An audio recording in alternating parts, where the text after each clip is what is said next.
Every journey hides a moment that can alter lives forever. And for one billionaire, it came at 35,000 feet, wrapped in the cries of his restless infant. Anger simmered around him. Humiliation clawed at his pride, and the situation seemed hopeless.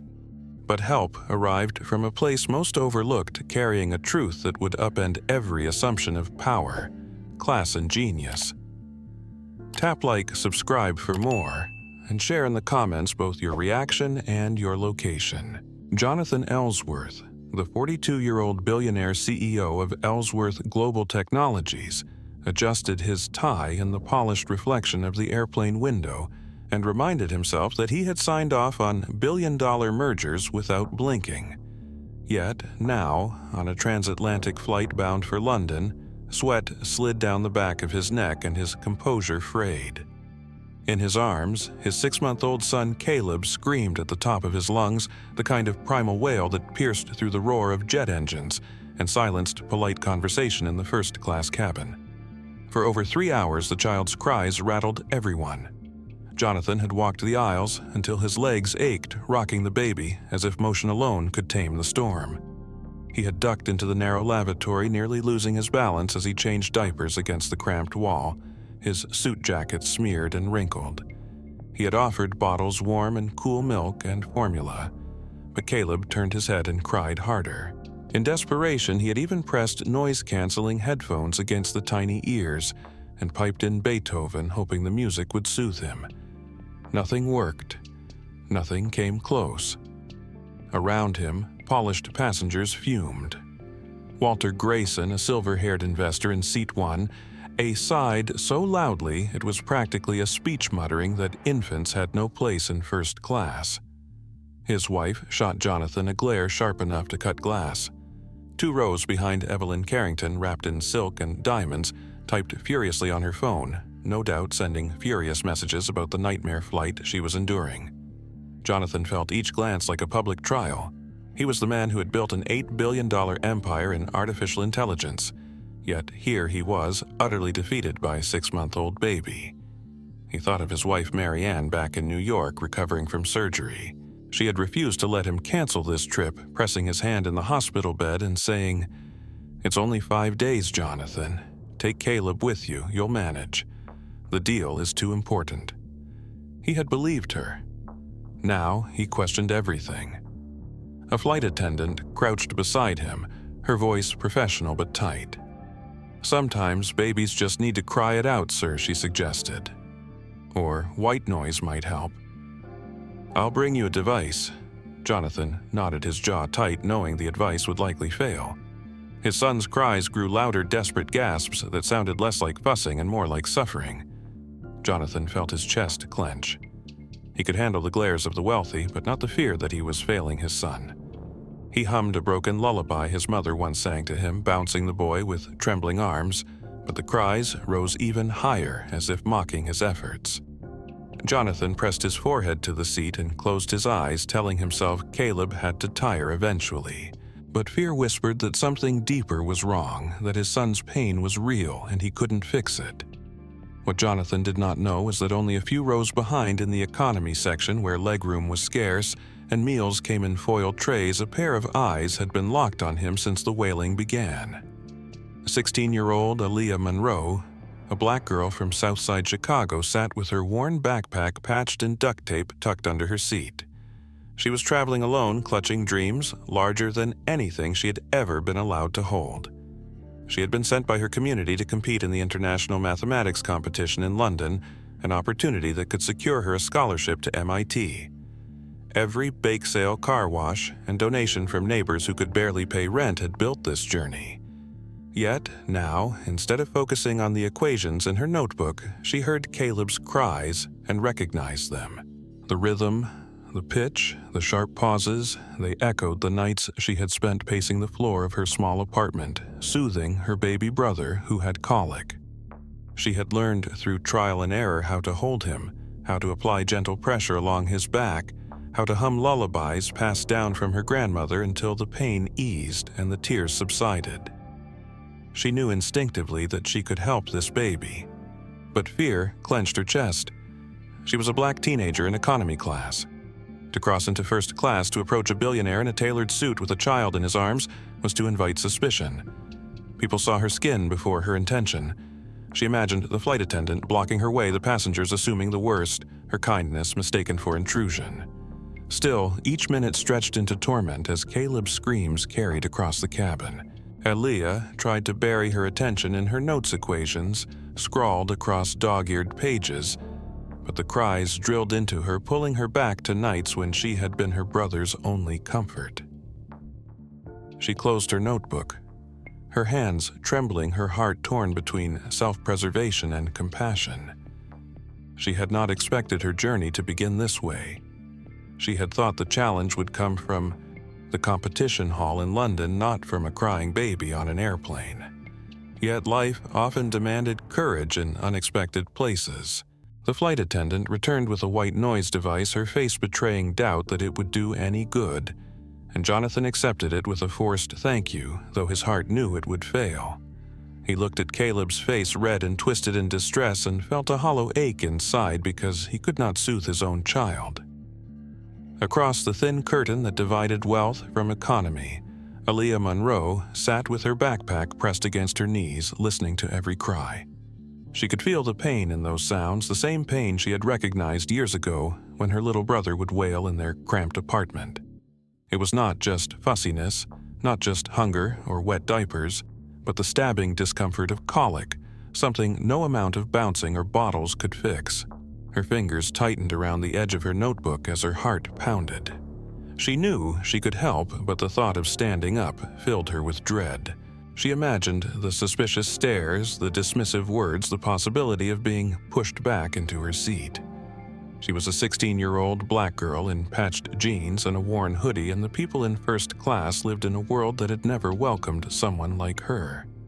But then she heard the sharp tremble in Caleb's voice, the gasp between his sobs that told her he was exhausted, and the weight of that sound crushed her hesitation.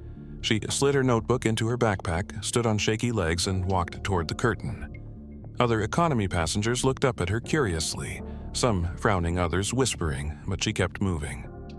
When she reached the flight attendant guarding the passage, the woman's brows lifted in suspicion. "Can I help you, miss?" she asked, clearly prepared to send Aaliyah back. Aaliyah lowered her voice and said, softly but firmly, "That baby in first class, he has colic. I've taken care of my little brother who had the same thing. I know how to calm him." The flight attendant frowned, torn between rules and desperation, and before she could speak, Caleb's cries surged even louder, echoing through the cabin. Jonathan appeared in the aisle, his face pale and desperate, clutching his writhing child. "Did someone say they can help?" he asked, his voice hoarse. The attendant turned to Aaliyah, uncertain, but Jonathan had already locked eyes with the teenager. For the first time in hours, he saw not another judgmental glare, but a pair of eyes filled with compassion and confidence. Aaliyah took a cautious step forward and introduced herself quickly. "My name is Aaliyah Monroe, sir. My baby brother had terrible colic. I learned some techniques that worked for him. I think I can help your son." Jonathan hesitated, his instincts warring with his exhaustion, but Caleb's cries left no room for pride or protocol. He nodded once, almost collapsing with relief. "Please," he said, extending his child toward her. "If you can do anything, help him." Passengers gasped at the sight of a young black girl from economy taking the baby of a billionaire, some whispering doubts, others watching with a mix of hope and disbelief. Walter Grayson scoffed audibly, muttering that it was irresponsible, while Evelyn Carrington tilted her phone, clearly itching to capture a scandalous image. Yet, Jonathan ignored them all. He had no energy left to care what anyone thought. Aaliyah gently took Caleb into her arms, holding him with practiced confidence. She adjusted his position, one hand supporting his head, the other applying gentle pressure along his back. Her movements smooth and deliberate, as though she had done this hundreds of times before. She began humming softly, a tune passed down from her grandmother, the same lullaby that had soothed her brother through countless nights. The change was immediate and astonishing. Caleb's cries diminished into hiccups, His body relaxed, his tiny fists unclenched, and within minutes the wailing stopped altogether. Silence fell across the cabin, heavy and complete, as every passenger stared in stunned disbelief. Jonathan felt his chest tighten with something close to awe as he watched his son, peaceful for the first time in hours, gazing up at the girl with wide, calm eyes. How he whispered, unable to comprehend the transformation. Aaliyah smiled faintly and whispered back, "Colic." It took me months to figure out what worked for my brother. Certain positions, certain rhythms. Babies need calm, steady pressure, not bouncing. The humming helps too. Jonathan's mouth fell open as he tried to process the words. He looked around and saw the shift in the cabin. Where there had been scorn, there was now amazement. Even Walter Grayson leaned forward. His earlier sneer softened into reluctant respect. Evelyn Carrington lowered her phone momentarily, forgetting her performance for social media. The flight attendants, clustered nearby, exchanged glances of astonishment. Jonathan turned back to Aaliyah, struggling to form words. "Who are you?" he asked quietly. She looked him directly in the eyes, her voice steady despite the weight of dozens of gazes. "I'm 16. I'm from Chicago. I'm on my way to London for the International Mathematics Competition." Jonathan blinked, taken aback. A teenager from the South Side, traveling alone, carrying the hopes of a community behind her, had just accomplished what no nanny, no doctor, no wealthy consultant had been able to do. For a moment, he forgot the deal in London, forgot the glares of his peers, forgot the discomfort of the long flight. All he could see was his son content in the arms of a girl who carried herself with maturity far beyond her years. The silence that fell across the cabin was so complete that Jonathan Ellsworth could hear his own breathing, the hum of the engines, and the faint sound of Aaliyah Monroe's soft humming as she rocked Caleb in her arms. For 3 hours, the first-class cabin had been tortured by shrill, piercing cries, but now peace had descended, as though some invisible hand had swept away the chaos. Jonathan's head spun as he watched his son's tiny face relax, his eyes no longer squeezed shut in agony, but open, blinking curiously up at the young black girl who held him with a steadiness that belied her years. The passengers who had been glaring daggers at Jonathan now leaned forward, captivated, and the transformation in the air was almost surreal. Walter Grayson muttered a startled, "Well, I'll be damned," though his voice carried both admiration and suspicion. Evelyn Carrington, who had been poised to capture scandal, now looked almost embarrassed as she lowered her phone. The attendants whispered among themselves, astonished at what they were witnessing. Jonathan felt emotions he rarely experienced in his professional life: humility, gratitude, and awe. Yet, even as the miracle unfolded before his eyes, doubt slithered into the cabin. Walter narrowed his gaze, leaning toward his wife with a scowl. "What's she doing to that baby, did you see?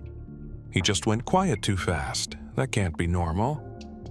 His wife shushed him, but others nearby overheard, and a ripple of unease ran through the section. Evelyn seized the opening and straightened her back. "He should be careful," she announced, her voice carrying just enough to be heard by the row behind her. "You can't just let a stranger handle your child. Who knows what she's done?" Jonathan bristled, his protective instincts flaring. For a man who spent his life navigating corporate rivalries and billion-dollar gambits, the hostility in that moment felt different. Sharper directed not at him, but at the girl who had done nothing but help. He looked at Aaliyah, who kept her gaze down on Caleb, humming calmly as though the whispers meant nothing. But Jonathan could see the slight tension in her shoulders, the flicker of pain that crossed her eyes. She was used to being doubted. She had expected this. He realized then that while this miracle felt extraordinary to him, to her, it was simply another moment of proving herself in a world eager to tear her down. He straightened in his seat and spoke firmly, his voice carrying enough to silence the whispers. "She's saving my son. That's what she's doing. Maybe you should take notes instead of casting suspicion." The sharpness in his tone cut through the murmurs, and even Walter had no quick retort. Caleb stirred slightly, but Aaliyah adjusted her hold, applying gentle pressure along his spine, and he sighed contentedly. Jonathan leaned closer, lowering his voice for her alone. "How did you know what to do?" Aaliyah finally lifted her gaze to meet his. My baby brother had colic. He cried for hours every night. We couldn't afford specialists.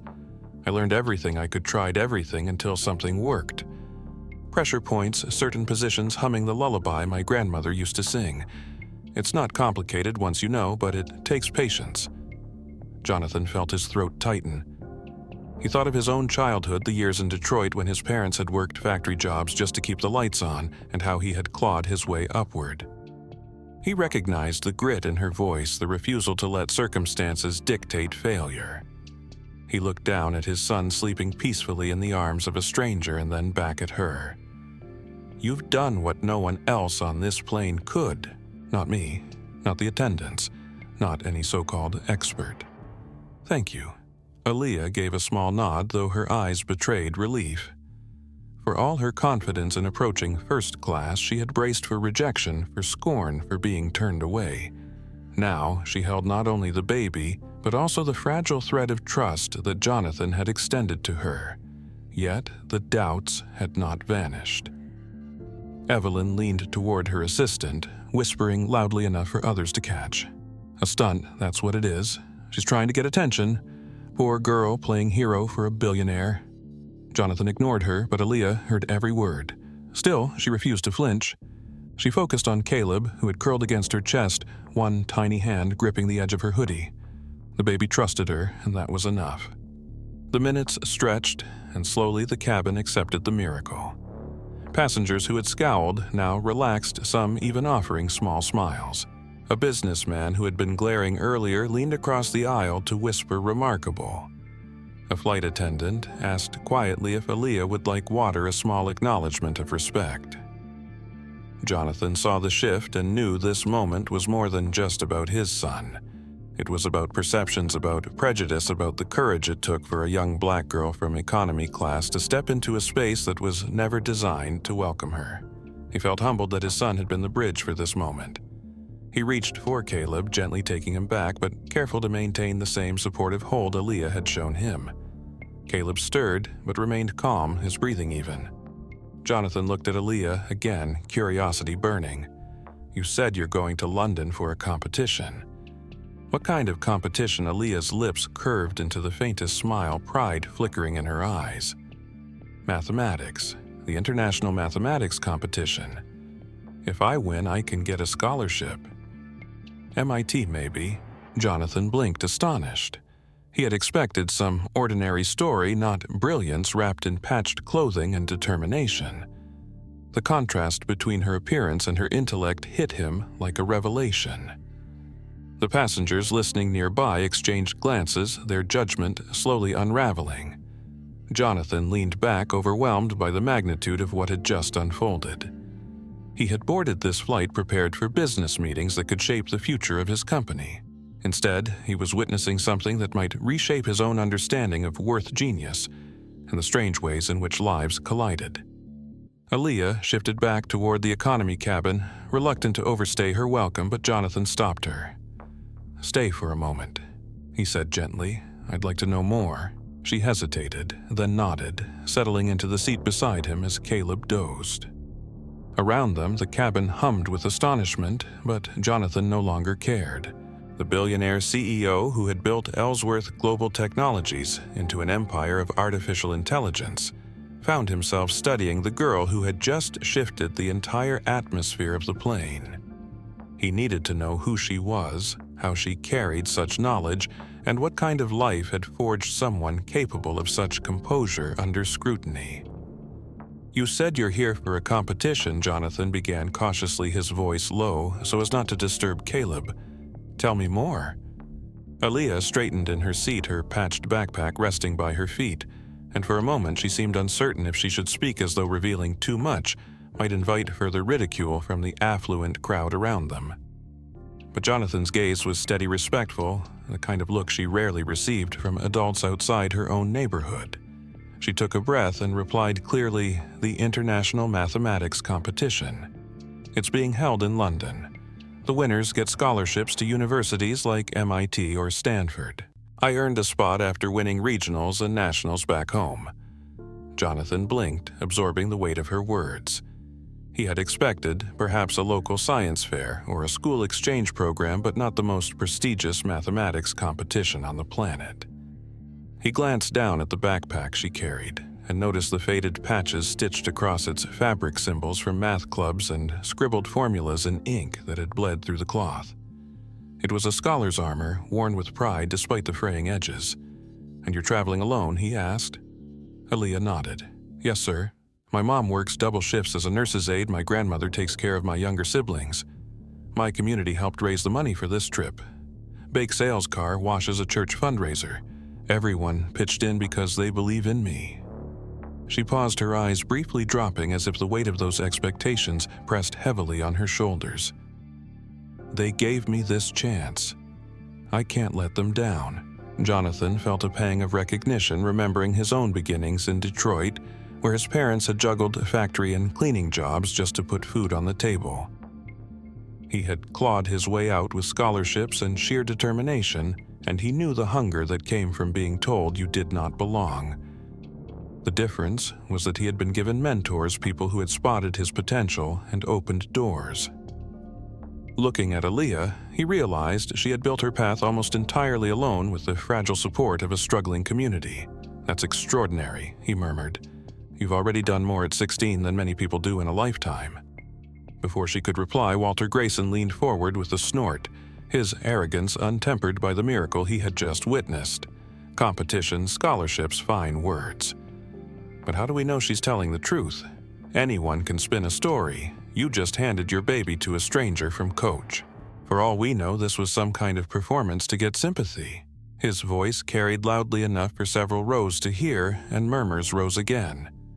Aaliyah stiffened, her jaw tightening as the familiar sting of doubt pressed against her. Evelyn Carrington chimed in smoothly, her voice dripping with condescension. "Really, Jonathan, you should be more careful. First class is not a stage for charity cases." Jonathan's temper flared, but Aaliyah beat him to a response. With deliberate calm, she reached into her backpack, pulled out a neatly folded folder, and set it on the tray table between them. Inside were official documents, her invitation letter embossed with the seal of the International Mathematics Competition, her travel itinerary sponsored by the U.S. delegation, and her regional and national certificates with her name printed in bold. She opened her notebook as well, revealing pages filled with equations so complex that even Jonathan, who had once been a strong math student, struggled to follow the patterns. "This is who I am," she said firmly, her voice carrying strength. "I don't need to prove it to anyone here, but I won't let you dismiss me." The silence that followed was heavier than before, and even Walter had no retort. Evelyn's mouth opened, then closed, her words failing her. The evidence was irrefutable. Jonathan studied the documents, his heart swelling with admiration, not just for her intellect, but for her unshakable dignity. She had not crumbled under attack, she had stood taller. He felt an unusual impulse stir inside him, a mixture of respect and protectiveness. He saw in her the same fire that had driven him as a young man, but hers burned even brighter because it had been tempered in harsher conditions. Caleb stirred in his arms, and Jonathan gently rocked him, repeating the technique Aaliyah had shown him. The baby sighed and remained calm, as though validating the trust placed in her. Jonathan looked around the cabin, meeting the eyes of the passengers who had doubted. "You all just watched her do what none of us could. She calmed my son, and she did it with knowledge and compassion. You should be applauding, not questioning." A few passengers lowered their eyes in shame, others shifted uncomfortably, but the challenge hung in the air undeniable. Aaliyah relaxed slightly, though she remained poised, her chin high. Jonathan turned back to her. "You said your community raised money for you to come here. That's a heavy burden for a 16-year-old. She nodded. "Yes, sir. But it's also my motivation. Every problem I solve, every test I take, I carry them with me. My mom always says we rise together or not at all. I don't just want to win for myself. I want to bring something back home." Jonathan sat back, his mind racing. In his world of corporate boardrooms, ambition was often selfish, measured in profits and power. But here was a teenager whose ambition was communal, rooted in love for her family and neighborhood. It struck him as something purer, something his industry rarely valued. He wondered how many prodigies like her had been overlooked simply because they had been born in the wrong zip code. He made a silent vow, then, though he did not yet know how it would unfold, this encounter would not end with the plane ride. Aaliyah Monroe would not return to Chicago forgotten. She had too much brilliance to be left behind. Around them, the whispers had died down. Some passengers humbled others silently resentful, but Jonathan was no longer concerned with their opinions. His thoughts were consumed by Aaliyah's composure, her courage, and the story of her community rallying together so she could sit on this flight to London with nothing but a patched backpack and the weight of expectations too heavy for most adults. He felt gratitude burning inside him, not only because she had saved Caleb, but also because she had opened his eyes to something he had nearly forgotten in his climb to the top. Brilliance is universal, opportunity is not. Caleb stirred softly, his tiny fingers grasping Jonathan's tie, and Jonathan looked down at him with new determination. The upcoming meetings in London were critical for his company's European expansion, yet he knew he could not focus on billion-dollar deals if every waking moment was consumed by fear of his baby crying uncontrollably again. He looked at Aaliyah, sitting respectfully with her hands folded over her backpack, and made a decision.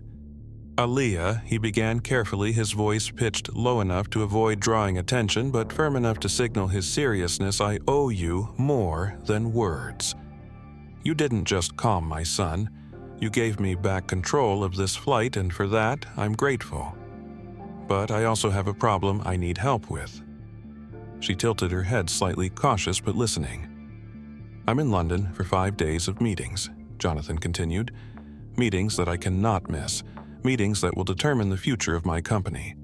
But I cannot bring Caleb into those boardrooms, and I cannot trust strangers after what just happened.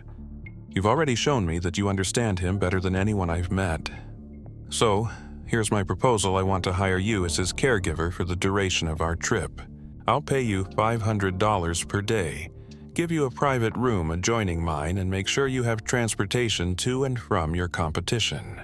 For a long moment, Aaliyah simply stared at him, her dark eyes wide with disbelief as though she were waiting for the punchline to a cruel joke. She shook her head, slowly, almost laughing at the absurdity. "Sir, with all due respect, I'm 16. I came here to compete in mathematics, not to babysit.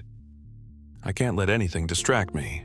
My entire future depends on this competition." Jonathan nodded, expecting resistance, but he pressed gently. "I understand, and I'm not asking you to sacrifice your dream. I would never interfere with your competition. What I'm offering is flexibility. You focus on your rounds during the day, and when you're free, you help with Caleb. It would only be when I'm in meetings or tied up with obligations. You'll have all the time you need to prepare." Aaliyah frowned, clutching the strap of her backpack, torn between practicality and principle. "That money you're offering," she said finally, her voice trembling slightly, "that's more than my mother makes in a week. It could change everything for my family. But I can't afford to lose focus. If I fail, all the sacrifices my community made will be wasted. They gave me this chance because they believed in me." Jonathan leaned forward, his tone more personal now, softer, almost confessional. "I know what it's like to carry the weight of other sacrifices. My parents worked themselves to the bone so I could go to college. I nearly lost my chance because I had to choose between helping them and chasing opportunity. I swore if I ever made it, I'd help someone else avoid that choice. I see you, Aaliyah. You are extraordinary, and you shouldn't have to choose between helping your family and achieving your dream. I want to make sure you can do both." Her lips parted slightly, her eyes narrowing as though testing his sincerity, weighing his words against the countless empty promises she had heard in her life. "Why me?" she asked. Finally, her voice tinged with suspicion. "You're a billionaire. You could hire anyone, anywhere, someone with degrees and credentials. Why me?" Jonathan glanced down at Caleb, who had fallen asleep more peacefully than he had in days, his tiny chest rising and falling in perfect rhythm. He looked back at Aaliyah and answered with conviction. "Because Caleb trusts you. because you acted when no one else would, because you solved a problem under pressure with compassion and intellect, and that combination is rarer than any degree, and because I believe fate put you on this plane for a reason." Aaliyah blinked quickly, her composure wavering as she processed his words. Her grandmother's voice echoed in her mind, always reminding her that sometimes God opened doors in unexpected ways. Still, the weight of caution pressed heavily on her. "If I say yes," she asked slowly, "you promise my competition comes first. No excuses, no changing the deal." Jonathan nodded without hesitation. "I promise. Your competition is your priority. My meetings are mine. I just need someone I can trust with Caleb while I handle business. And frankly, you've already proven you're more capable than any professional nanny." Silence hung between them as Aaliyah wrestled with the decision, her heart pounding. $500 a day was unimaginable. That money could cover rent for her family, pay medical bills for her grandmother, buy supplies for her younger siblings. It could relieve her mother's exhaustion for just a little while. But accepting meant stepping into a world that had never welcomed her, aligning herself with a billionaire whose motives, however kind they sounded, might not be as pure as they seemed. She closed her eyes briefly, picturing her little brother's face when she had finally learned how to ease his cries, remembering the pride in her grandmother's voice when she said Aaliyah had magic hands. Maybe this was not a distraction. Maybe it was another kind of test, one that measured not only equations, but also courage and adaptability. She opened her eyes and met Jonathan's gaze. "I need to think about it," she said firmly. "I won't give you an answer until I know I can keep my focus." Jonathan smiled faintly, recognizing the maturity in her response. He did not press further. "Fair enough," he said. He had just proposed something unprecedented, offering a temporary partnership to a 16-year-old from the south side of Chicago. And though her guarded response had not been a rejection, it had also not been an acceptance. He could not help but admire the measured way she handled herself, demanding time to think, refusing to be swayed by wealth or desperation, and carrying herself with a kind of maturity that reminded him of his younger self. He glanced at Caleb, who slept peacefully on his chest, his tiny face no longer red from hours of crying, but calm and soft proof of the miracle Aaliyah had performed. Jonathan adjusted his grip and looked at her in the dim glow of the overhead light. "I understand why you want to wait before answering," he said quietly. "Careful not to wake the baby, but I want you to know something about me. Something I don't tell many people. Maybe then you'll understand why I offered what I did." Aaliyah turned her head slightly, her eyes wary but curious, and after a pause she gave a small nod. Jonathan shifted in his seat and spoke in a tone that carried the weight of memory. "I wasn't born into money. People assume I was, that my path was easy, but the truth is, my father worked in an auto plant in Detroit, and my mother cleaned offices at night. I grew up in a small house with thin walls and no guarantees. There were nights when I did homework by candlelight because the power had been cut. There were mornings I wore the same shirt 3 days in a row because we couldn't afford more. I learned early that nothing would be handed to me, and I fought for every inch I climbed. Scholarships got me into the University of Michigan, and mentors kept me on track when I wanted to quit. Without them, I wouldn't be here."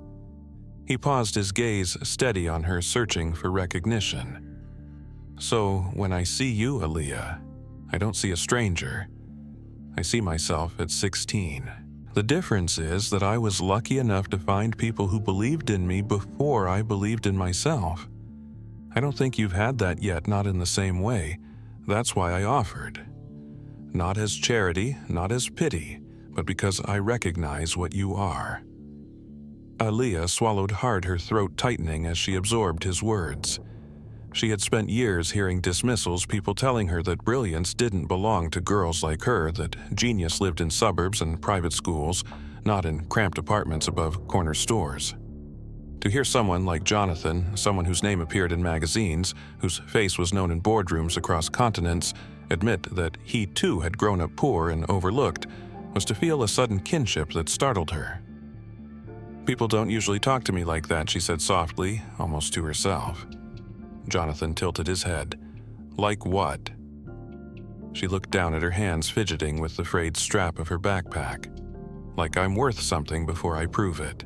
Like I'm not just out of place. Jonathan felt a pang of anger on her behalf, a surge of frustration at the thought of a girl so gifted carrying such doubt.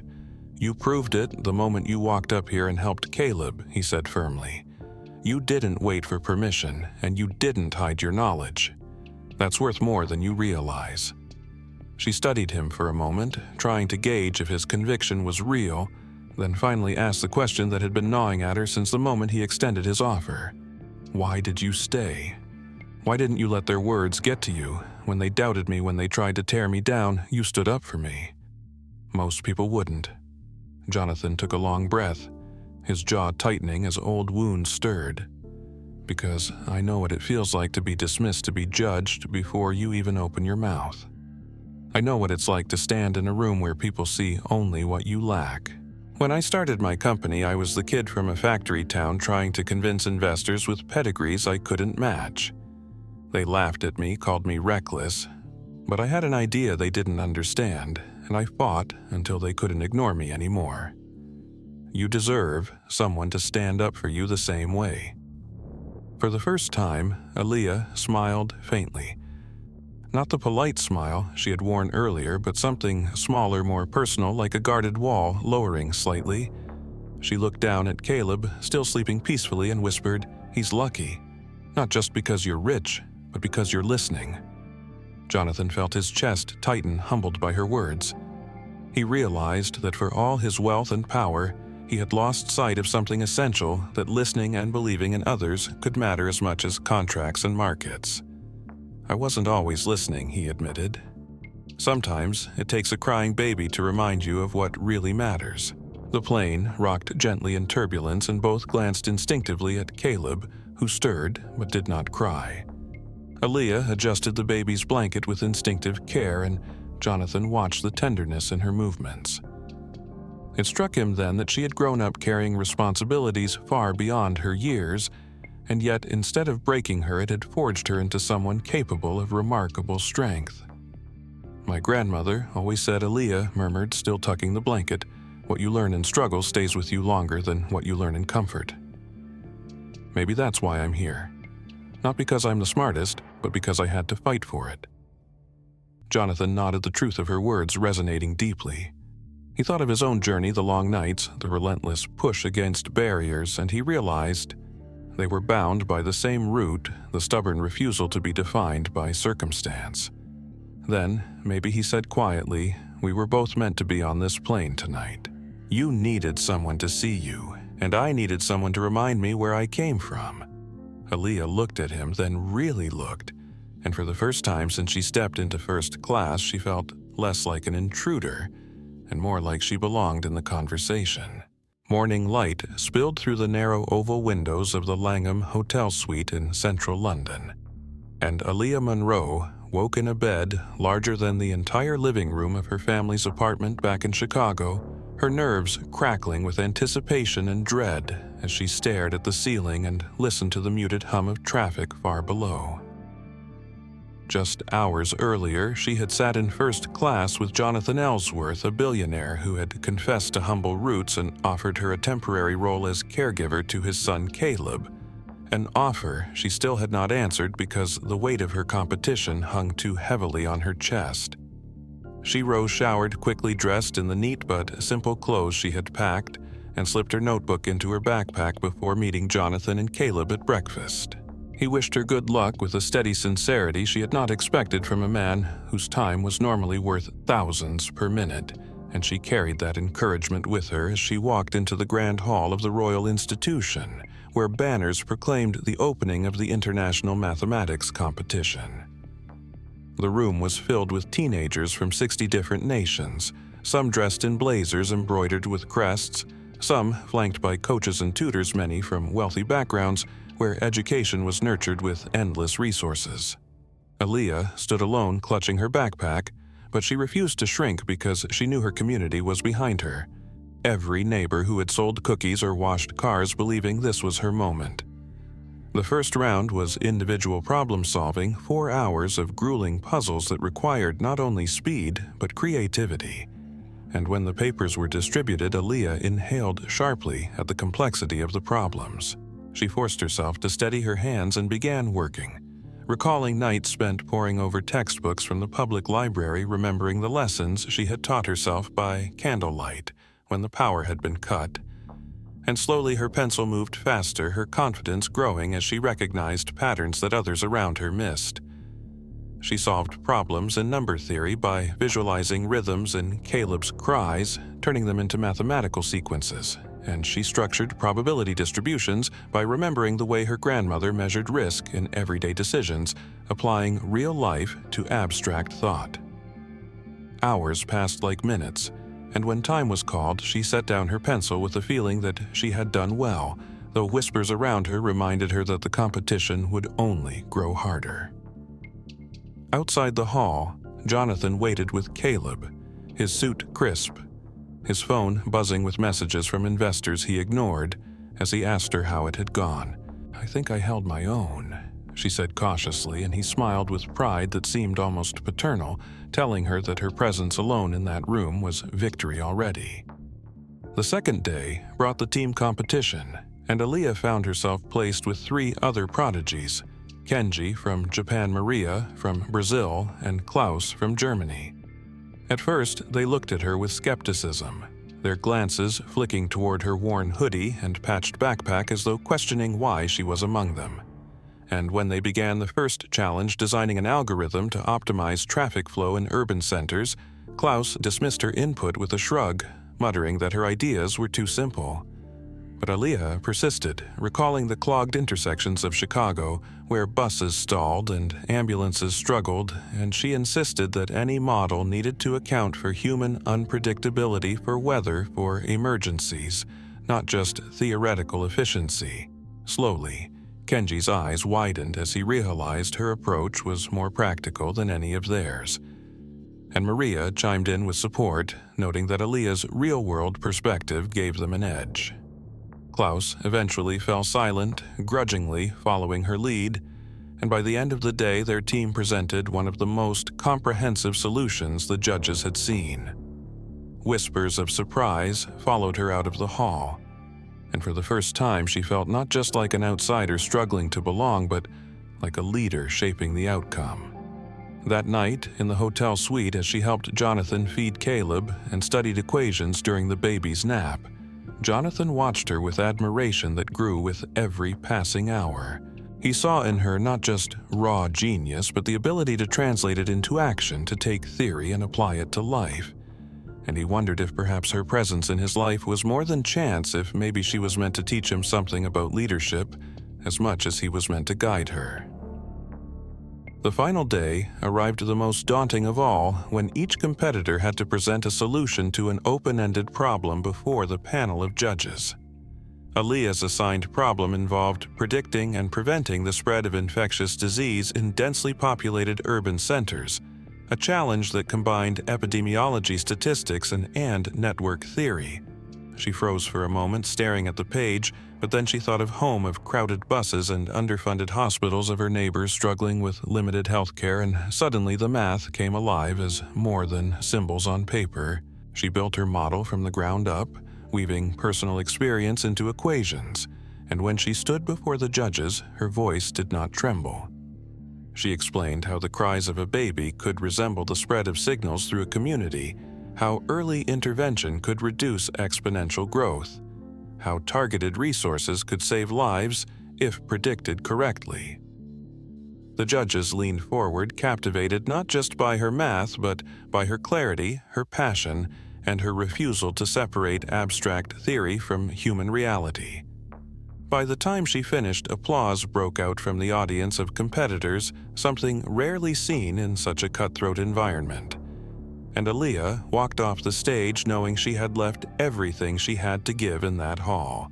Later, as results were announced, Jonathan sat with Caleb in his lap, his eyes fixed on the stage as the announcer called third place for Germany, second for South Korea, and then finally, in a voice that made Aaliyah's heart stop, first place representing the United States, Aaliyah Monroe. The auditorium erupted in applause, cheers echoing from all corners, and Jonathan rose to his feet, clapping louder than anyone, while Caleb squealed happily as though he too understood the gravity of the moment. Tears welled in Aaliyah's eyes as she accepted the trophy, not because it symbolized personal victory, but because it vindicated every sacrifice her family and community had made. She knew then that she had carried them all across the ocean and delivered something none of them had ever dared to dream possible. When she stepped off the stage, Jonathan was waiting with Caleb, his expression fierce with pride. "You didn't just win Aaliyah," he said, his voice thick with emotion. The applause still rang in Aaliyah Monroe's ears long after she stepped off the stage with the heavy trophy in her hands, her pulse racing not from nerves anymore, but from triumph, the kind of triumph that tasted both sweet and frightening, because she knew it came with a responsibility she could never shrug off. The audience of international competitors had cheered. The judges had praised her clarity, and even her rivals had looked at her with reluctant respect, yet the image she carried most was not the flashes of cameras or the weight of accolades, but the sight of Jonathan Ellsworth standing in the crowd with Caleb in his arms, clapping as though he were not a billionaire CEO used to commanding entire boardrooms, but a father proud of his daughter. When she returned to the hotel that night, exhaustion hit her body, but her mind refused to rest because the echoes of everything she had lived through on that plane and during the competition swirled into a storm that would not quiet. Jonathan ordered dinner for them in the suite, an array of dishes she had never seen, served outside of glossy magazines. But Aaliyah barely touched the food, her thoughts too busy replaying each problem she had solved, each skeptical look she had defied, and each barrier she had climbed over to stand where she now stood. After Caleb was fed and tucked into his crib, Jonathan leaned forward across the table, his expression serious in a way that told her he was not thinking about meals or even about his business deals scheduled for the next morning. He clasped his hands and spoke in a measured tone. "Aaliyah, I want to tell you something, and I want you to listen carefully. You don't just have a gift. You have a responsibility now. What you showed today wasn't just mathematical genius. It was the ability to connect knowledge to real lives to make numbers breathe. That's a rare combination, and it's something I've seen only a handful of times in my entire career." She blinked, caught off guard by the intensity of his words, then said cautiously, "I only did what I had to do. Winning means my community won too. They believed in me, and I couldn't let them down." Jonathan nodded, but pressed further. "Yes, and that sense of duty is exactly what makes you different. You don't think only of yourself, and that's why I want to make you an offer. Not the one on the plane, not just about helping with Caleb. I want to invest in you and your future, and in what you can give back to the world. The Ellsworth Foundation provides scholarships and mentorship for underserved students, but I want to go beyond that. I want to create a program centered on you, Aaliyah, where your story becomes the cornerstone to inspire and support hundreds like you." Her breath caught her eyes widening as she processed the enormity of his proposal. "You mean, use me as some kind of face for charity?" she asked, suspicion threading through her voice. Jonathan shook his head quickly, his tone firm but gentle. "Not charity, partnership. I don't want you to be a symbol we parade around. I want you to help design its shape. It makes sure it actually helps the kids it's meant for. You've lived what most of them live every day. You know the difference between theory and reality. I don't. That's why I need you." Aaliyah's heart pounded as she listened, torn between awe at the possibility and a deep wariness born from years of broken promises made by well-dressed men who claimed to care but never stayed long enough to prove it. She stared at him across the table, seeing not the billionaire in polished shoes, but the boy he had described from Detroit, the one who had studied by candlelight and clawed his way out with grit and mentors. "And if I say no?" she asked bluntly. Jonathan gave a small smile as though her skepticism impressed him more than anything. "Then you say no, and I'll still make sure you have every resource you need to study at MIT. I'll pay for tuition, housing, books, whatever it takes. But I hope you'll say yes, because this is bigger than scholarships.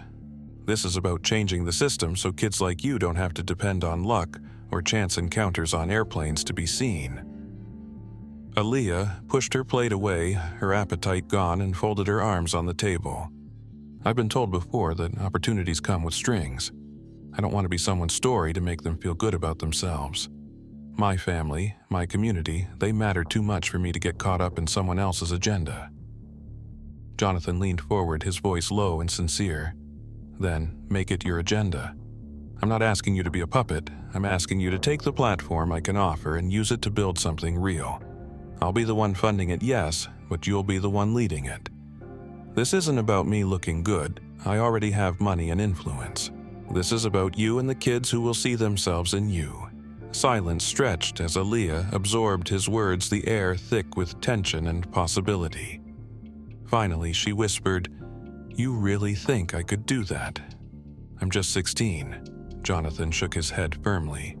"You're not just anything. You're the girl who walked into first class when everyone doubted you. You're the girl who turned a crying baby into silence with nothing but knowledge and love. You're the girl who stood on an international stage and showed the world that genius can come from anywhere. You've already done more than most people twice your age.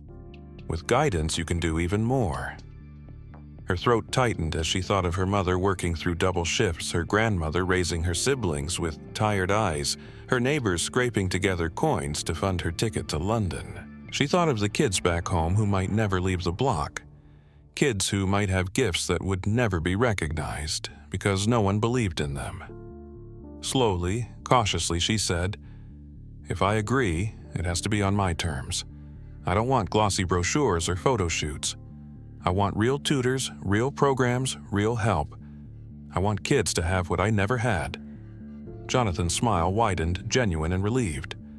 "Then that's exactly what we'll build, on your terms." She leaned back, exhaling, realizing she had just stepped into a new world that terrified her as much as it inspired her. She had wanted nothing more than to win the competition, but now she saw that victory was not the end. It was the beginning of something far larger, and she wasn't sure if she was ready, but she knew she couldn't turn away.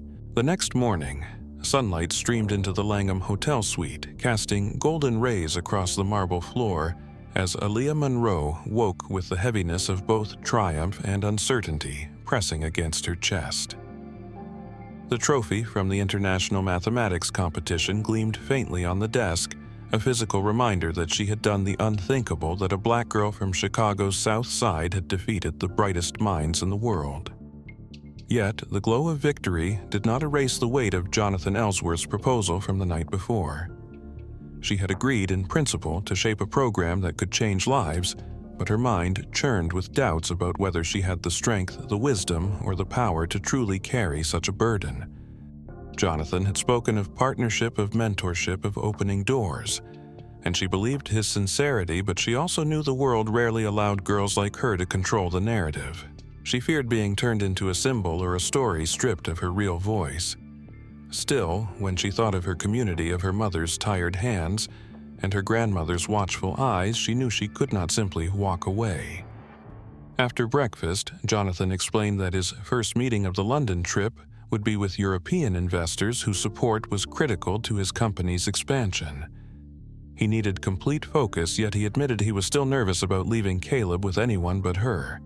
Aaliyah agreed to watch the baby, and for the next several hours she balanced caring for Caleb with scribbling notes for potential program structures, her mind leaping between soothing a fussy infant and designing outlines for tutoring network scholarships and mentorship pipelines. She realized she was already doing what Jonathan had envisioned, solving problems under pressure, combining logic with compassion, and building bridges between worlds. When Jonathan returned, he was visibly exhausted, but relieved, and he immediately asked her how Caleb had been. "Perfect," she answered with a smile. And the truth was that she felt pride at how natural it had been to juggle both responsibilities. That afternoon, Jonathan took her aside and spoke with a gravity that made her stomach knot. "Aaliyah, tonight, I want you to attend a dinner with me. Not as a nanny, not as a guest, but as my partner in conversation. The investors are influential, and I want them to hear your story. I believe it will change how they see the work we do, and it will show them why investing in people is as important as investing in technology." Her heart leapt into her throat. "You want me to sit at a billionaire's table and talk to people who look at me like I don't belong?" she asked incredulously. Jonathan's eyes softened. "Yes, because you do belong. You belong more than most, and I'll be there beside you." That evening, she found herself stepping into one of London's most exclusive restaurants, wearing a simple dress Jonathan had arranged to be delivered to her room. Her patched backpack slung stubbornly over her shoulder because she refused to shed the identity of where she came from. The room buzzed with laughter and clinking glasses as men and women in tailored suits and glittering jewelry turned to look at Jonathan, accustomed to his presence, and then blinked in surprise at the teenager walking beside him. They whispered eyebrows, raised some skeptical, some curious. Jonathan ignored them all and led her to the long table where introductions began. At first, she sat quietly, her hands folded in her lap, listening as investors discussed markets, profits, and projections in clipped British accents. But when one of them, a balding man with a dismissive smirk, asked casually, "And who is this young lady?" Your daughter Jonathan looked him directly in the eye and said firmly, "No, this is Aaliyah Monroe, the winner of the International Mathematics Competition. She is the most extraordinary young mathematician I've ever met, and she represents the future I believe in." The table fell silent for a moment, and then questions began tumbling toward her. At first, they were condescending small tests of her knowledge, but Aaliyah responded with clarity and calm, explaining complex theories in ways even non-mathematicians could understand.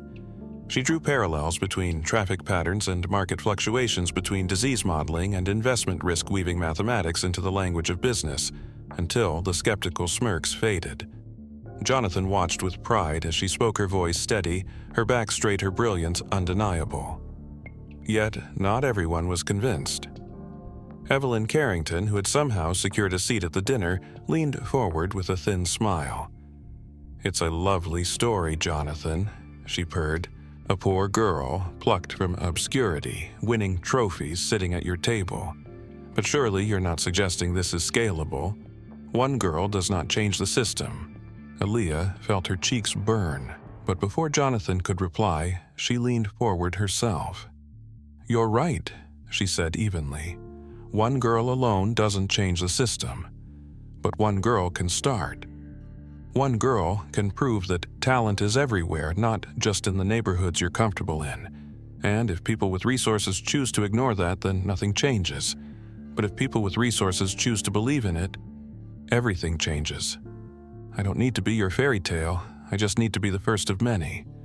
The room went silent again, and Jonathan saw the investors shifting their expressions, thoughtful, impressed, unsettled. He raised his glass. "To the first of many," he declared, and reluctantly, then genuinely, the others raised theirs as well.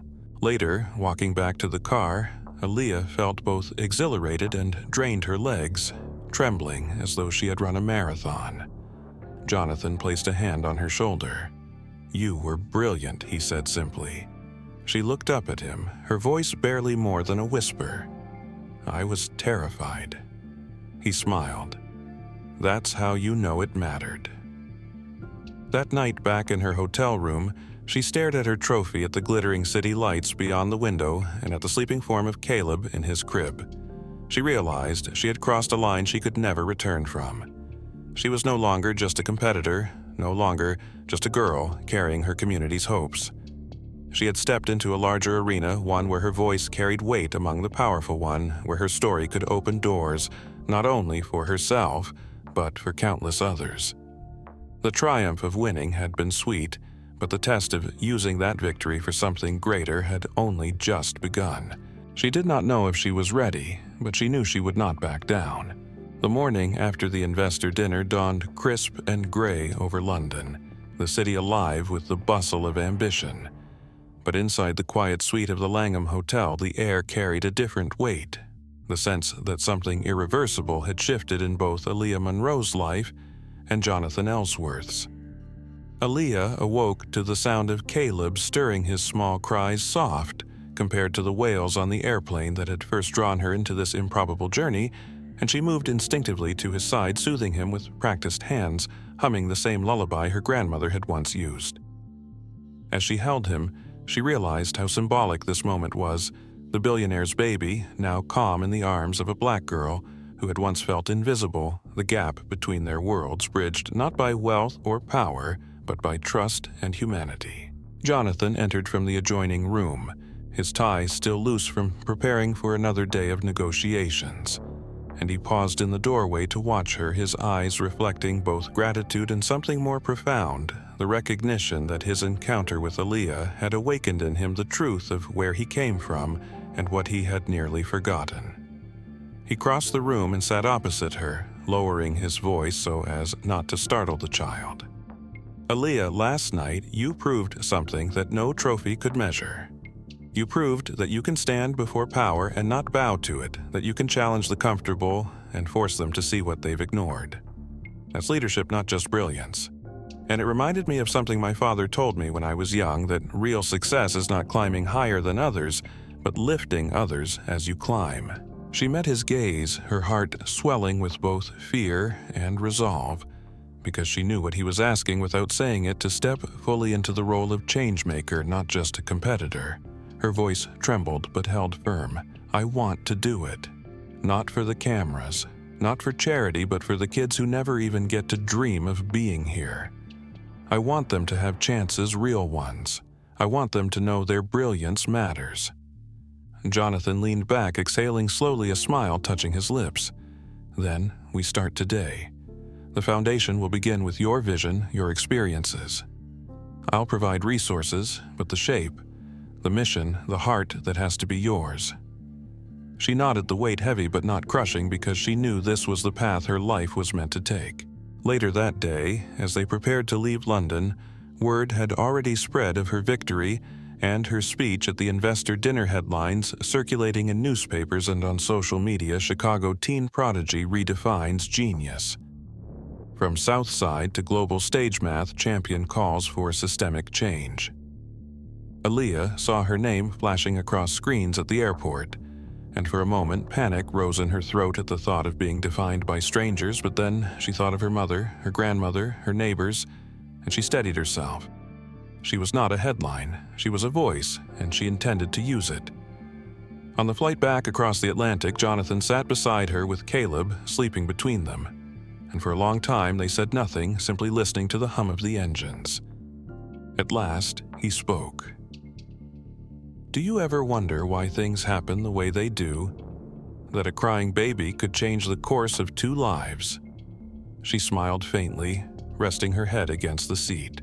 "My grandmother says life doesn't give you what you expect, it gives you what you're ready for. Maybe we were both ready, even if we didn't know it."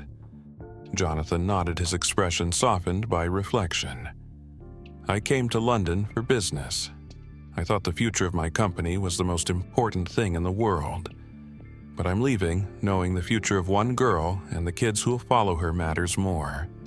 Her chest tightened, tears pricking her eyes, because she realized that in his words lay not pity but partnership, the promise of someone who understood that her brilliance deserved not exploitation but nurturing.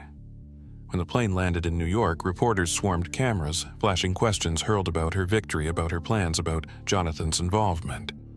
She felt overwhelmed, her body tense, until Jonathan leaned down and whispered, "Answer only what matters to you. The rest, let them wait." She lifted her chin and spoke into the microphones with a calm far older than her years, telling the world that genius existed in every neighborhood, that opportunity should not be limited by zip code or bank account, and that she intended to prove it through action, not words. The headlines the next day carried her message unfiltered, and Jonathan knew that the seeds had been planted for something larger than either of them could yet imagine. Weeks later, back in Chicago, Aaliyah returned to her block, where children ran to her with wide eyes, and neighbors embraced her as though she had carried them all with her across the ocean. She placed the trophy on the table in her grandmother's small kitchen, but when her grandmother asked what it meant, Aaliyah shook her head. "It means nothing, unless it opens doors for others," she said quietly, and her grandmother smiled with pride. True to his word, Jonathan began the process of establishing the foundation, but he made sure Aaliyah's name stood at the center, her story shaping its mission. Tutors were recruited, scholarships, funded mentorship programs built, and for the first time, Aaliyah saw tangible proof that her victory could ripple outward into real lives.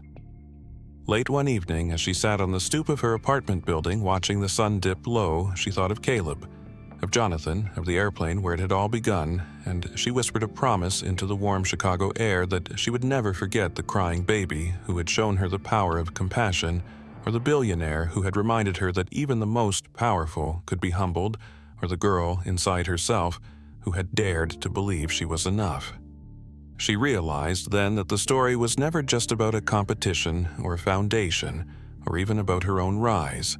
It was about the choice to help when help was needed most, the choice that had rewritten her life and promised to rewrite countless others. And as she closed her eyes, she knew with certainty that her journey was only beginning, but its meaning was already complete. If this story moved you, make sure to hit that like button and subscribe so you don't miss the next one. I'd love to hear what you think about the twists in the plot. Did anything surprise you? Share your thoughts in the comments and let us know where in the world you're watching from.